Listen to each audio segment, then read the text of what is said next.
Hello. We are continuing our Bible study in the Encounter Bible Study material from the Cumberland Presbyterian Church, and we are this whole summer looking at the Psalms, as you may well know. Last week we looked at Psalm 112, and one of the things that we learned about the 112th Psalm is that it is an acrostic in Hebrew. Each of the 22 letters of the Hebrew alphabet are represented throughout the 112th Psalm, and it goes from A to Z if it were in English, for example. This week we are looking at the 119th Psalm, and it is an acrostic on steroids.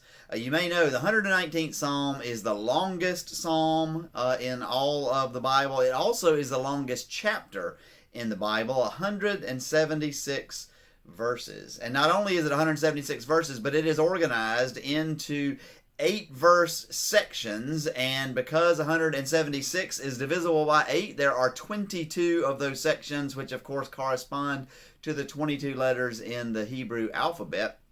And yet, as our lesson writer, Dr. Michael Quall, says, this really is a turducken. It is a acrostic on steroids. A turducken is a chicken stuffed inside of a duck, stuffed inside of a turkey, and then cooked. And that's exactly what, in a sense, or I guess I shouldn't say exactly, but somewhat like what our author does here, because not only do we have the 22 letters of the alphabet in those 22 sections, but in the 8 verses within each section, each verse begins with that letter of the alphabet as well. And partly that is there so that it could be used as a teaching tool for children, so that children could not only learn their alphabet, but also learn the wisdom that God has for them. And it's almost like an ABC book, but it's also there, of course, for us adults as well. When Matthew Henry, the great biblical commentator, was a child, his father told him that he ought to take one verse a day from the 119th Psalm and read it and meditate on it. And throughout the course of a year, he would then go through the Psalm 2 different times. And Matthew Henry did that. And Matthew Henry absolutely fell in love, not only with the 119th Psalm, but with all of Scripture, partly because of that discipline, and he became one of the greatest biblical commentators of the 18th century. And so this is a powerful psalm that offers us some powerful wisdom and some wonderful ways for us to learn how it is that we are to live as a faithful people. And so I'm going to begin, and I'm going to read only the very first verse. You don't want me to read, the first few verses, the first section, the first 8 verses. The Aleph is the first letter in the the Hebrew alphabet. I'm only going to read that. You don't really want me to read the entire chapter, the entire psalm, but you may want to do that. And if you have an NIV Bible, you will notice that it puts there for you each letter at the beginning as a heading, each letter of the Hebrew alphabet. But the first 8 verses, which correspond to the first letter in the Hebrew alphabet.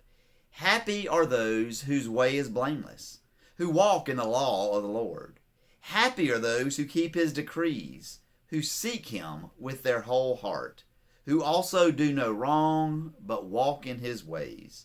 You have commanded your precepts to be kept diligently. Oh, that my ways might be steadfast in keeping your statutes. Then I shall not be put to shame, having my eyes fixed on all your commandments. I will praise you with an upright heart. When I learn your righteous ordinances, I will observe your statutes. Do not utterly forsake me. And we hear this often in the Psalms and even in the Old Testament, law and statutes and commandments. And if you're like me and you grew up in the church, that may make you a little bit suspicious. Wait a minute. Weren't we supposed to be set free from the law because of what Christ did for us? And if we meditate on the law and we worry so much about the law and we're not focusing on Christ, then aren't we going to likely just fall into legalism like the Pharisees did? And the answer is possibly. If we do this incorrectly, absolutely. And part of what I think happens to us sometimes when we focus on the law is that we focus on the things that we should not be doing or the things that others should not be doing. And you have maybe heard me from time to time say, I call this theology the I don't drink or smoke or chew or go with girls who do theology. It's all of the things that I do not do. And if I have a long list of things that I don't do, when I see you doing one of those things, then I can be judgmental of you and I can feel good about myself And yet, the truth of the matter is, I bet you don't know very many people who are both judgmental and happy. This is a psalm that promises us that happy are those whose way is blameless. Happy are those who walk in the way of the Lord. Happy are those who observe His statutes and His commandments.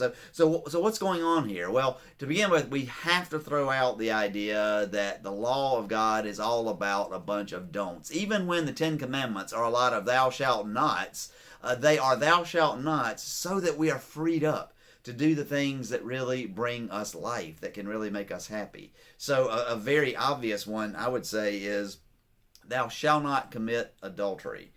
Lee and I have what I think is a very good marriage, and I'm so thankful for our marriage. And part of the reason that we have a very good marriage is that we have not ever committed adultery, and we trust one another, and we trust that that is one of the things we just will not do. But that isn't the sum of our marriage. And if all I could say of my marriage is I've never committed adultery, it probably wouldn't be that much of a marriage. But not only have we avoided committing adultery, but we do the things that we need to do to be the best friends that we can be. We try to find ways that we can serve the Lord together. We try to make our marriage the very best it can be. And God frees us up for all those things by saying, if you commit adultery, you'll mess everything else up. But it's not a matter of just not doing that. It's also a matter of being freed up to do the other things. And because we trust one another, we can. And so the psalm is leading us into that. And I think that leads us then out of judgmentalism. It's not so much about that my marriage is better than yours or whatever, but what am I doing? And I love the fact that the psalm talks about walking. That is one of the main themes that of this psalm, particularly this part that we just read. And it reminds me of an old phrase, which might even be a Buddhist phrase, but it is that we make the path by walking. We meditate on the Scriptures, we think about the Scriptures, we study the Scriptures, but ultimately we have to put the way of God into practice. The early Christians were not called Christians, they called themselves followers of the way. They made the way by walking. There was something in walking with Jesus. There was something in doing the things that Jesus did that ordered their steps and guided their steps and led them into both righteousness and happiness. And so we have to walk in the way of the Lord. Again, our lesson writer, Dr. Michael Qualls, notes how many times we see action words in this psalm. It's not simply sitting around gazing at my navel, but the words that we see just in these first 8 verses: walk, keep, seek, fixing my eyes on God, praise, learn, observe.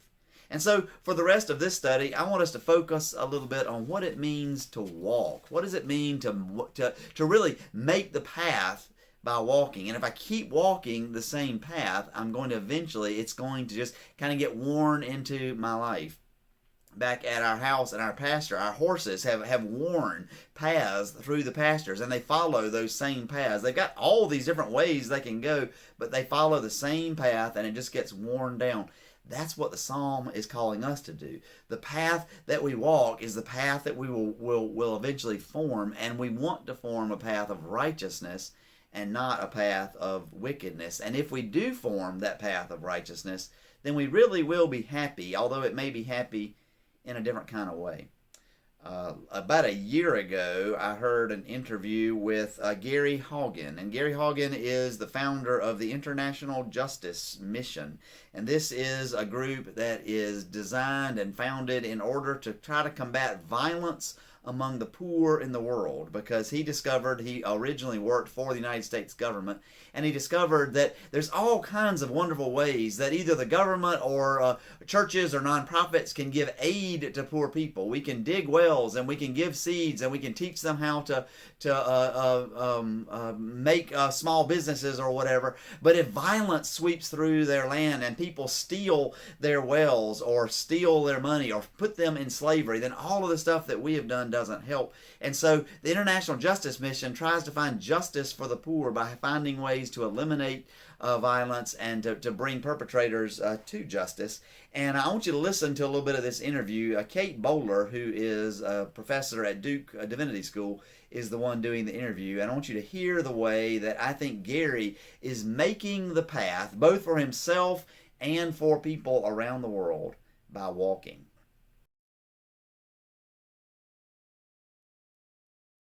Yes. And what's so funny about you right away is you're just like all agency. You're like, okay, great. Now what do we do now? So you came home and very quickly you just decided something new was going to be made. What did you make? Yeah.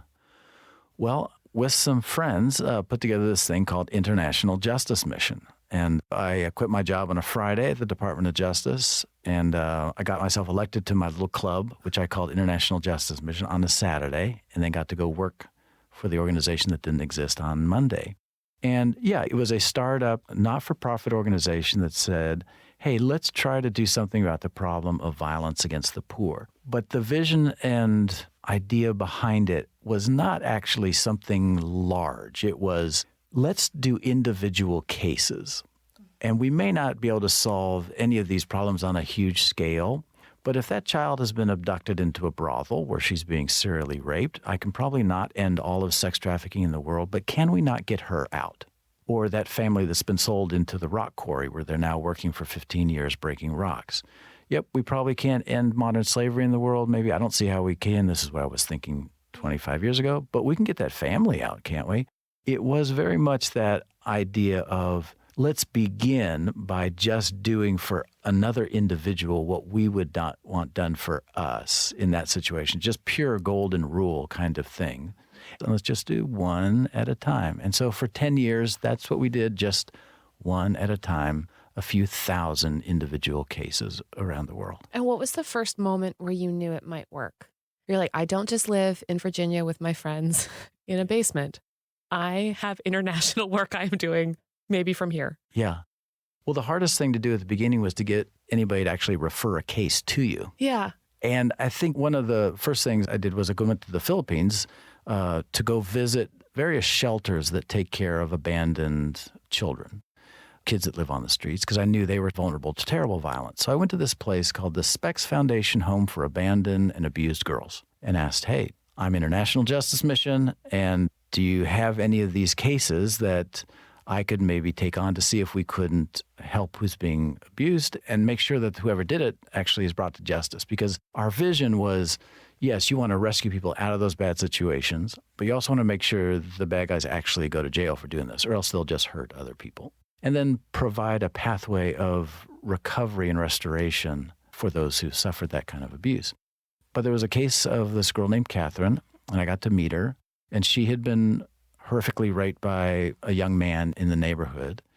But he was the son of a local police commander in the district. So even though there was a warrant of arrest issued because this Catherine had been brave enough to go to a court to say, hey, I've been abused, and the warrant of arrest had been issued, the local police would protect the man who abused her, and he would come by and taunt her about this. And so I said, well, can I take this case on? They were like, okay. So I got a picture of the guy, made my own little wanted poster of this guy, and I got a copy of the arrest warrant, which is an order from a court that he be arrested. But I had to get a plane in like 30 minutes, so I didn't have time to actually do anything. So I have these little documents, and I get on a plane, and I fly back to Washington, D.C., the global headquarters of International Justice Mission. And so what are you going to do with this? Well, I decided I would just put these documents together with a nice IJ, International Justice Mission letterhead with like a seal on it and everything that looks fancy from Washington, D.C., and send it to the general of the Philippine National Police with one of those letters that you write as a lawyer that says, it's come to the attention of the International Justice Mission that this woman, Catherine, has been, and there's a warrant of arrest. What can the International Justice Mission look forward to the Philippine government doing about this? Who knows what's going to, you send that letter off, who knows? Well, about a week later, I'm in my office early in the morning.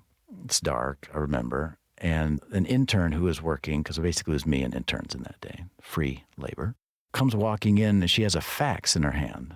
I'll explain that to younger people a little later, what a fax is. And her hands are literally shaking because it's the front page of the Manila national newspaper.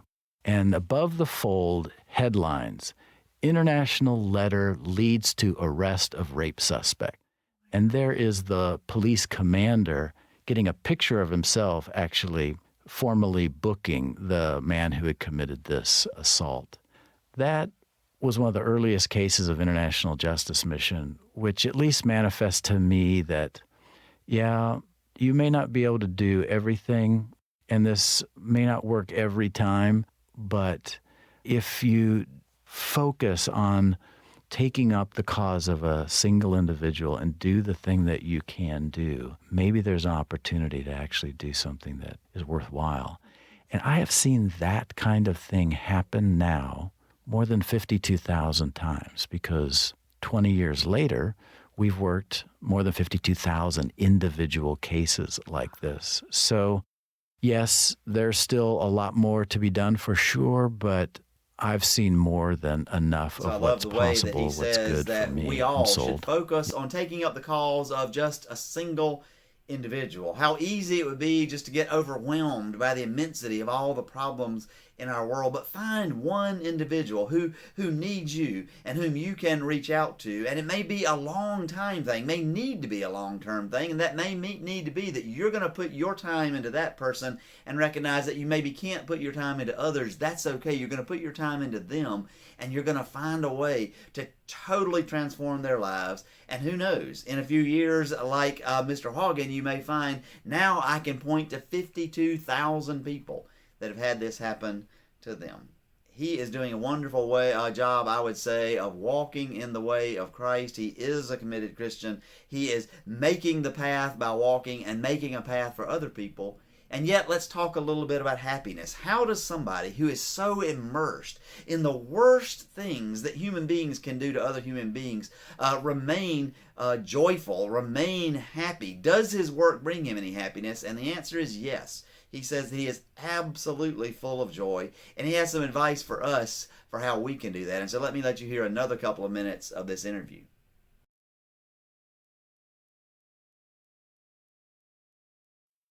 I think the desire to see things clearly, to confront the world as it is with a soft heart, can be really tiring for people. Yeah. I'm wondering if you have any advice for people who feel the weariness of compassion, who may be experiencing burnout, who aren't sure how to keep caring. Oh, yeah. 100% the case, 100% burnout rate for those who are engaged with human suffering in the world if they do not attend to their own self-care. And self-care can be kind of like this squishy word maybe, but it's impossible to do the work of justice sustainably without attending to the care of one's own soul. So what does that mean? A couple of things. Joy is the oxygen for doing hard things in the world. Yeah. And that at IJM, we are super intentional about continually recovering joy. There's sometimes a sense, if you're a compassionate person, you should be wallowing in the darkness and the gloom 24/7. Oh, I have friends like that. They're like, oh, well, I guess no one can have a birthday party anymore. Exactly. And we can't go see, Legally Blonde again, or we can't go have an amazing dinner, and that is just a vicious lie. And it's a way to go to sure burnout. And so it actually, for us, is a discipline of coming back up for air. Yeah. And we refer to it as oxygen. That joy is the oxygen of doing hard things, especially joy is the oxygen for doing the work of justice.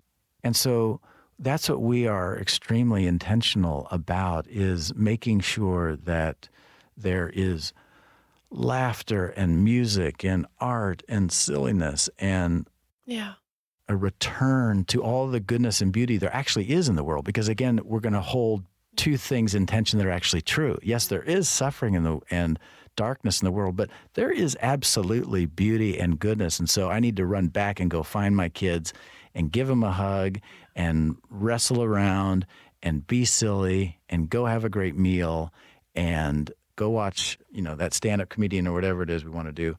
But that is actually part of doing something good in the world for a long time, because the people who are suffering and hurting in the world do not need our spasms of passion. What they need is a long faithfulness in the same direction. And so that's sustained only by a discipline. Isn't that joy. A wonderful way to put it?